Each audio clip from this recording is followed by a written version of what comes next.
Azkenean gure lankidearekin gertatu dana onartezina da. Eta hori dano dagokigu, edonor gertatu altzaio halako asuntuik. Eta hori da salatu nahi duguna.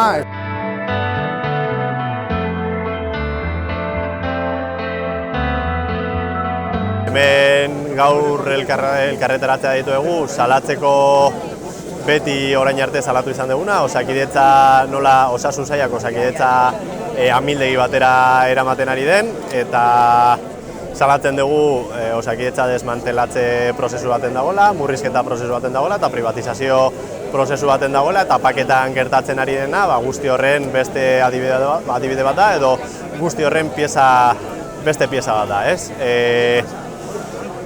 Kasu honetan, Laudioko pakean gertatu zen pertsona bat hil zela, beharrezkoak ziren medioak ez egon momentu baten, mediku falta zegon, baina pakekin ere murrizketa gehiago ematen ari dira. Era orokortu baten medikuak falta dira paketan, batez ere Laudio dagoen osi barrualden, baina baita ere ematen ari dira paken itxierak, ez? Ez bakarrik pertsonal falta, baizik eta paken itxierak ere ematen ari dira.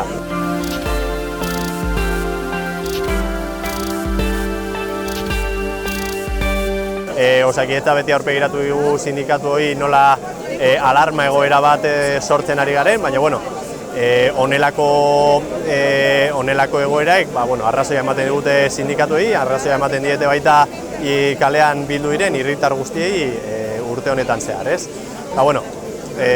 Argi dago eta esaten dugu, ez dakigu ze gertatu izan litekeen Osakidetzan medio guztia jarriko balitu, baina argi dagona da, Osakidetza bermatu behar duna dela medio guztiak daudela bai pakean eta baita osasun zentroetan.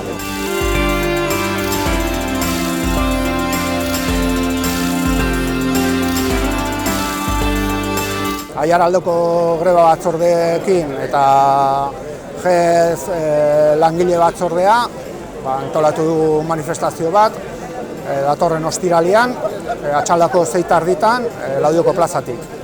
Eta osasun sistema publiko eta duin baten alde, lemapean, eta hori dei egiten dugu Aiaraldeko herritar guztiei parte hartzera.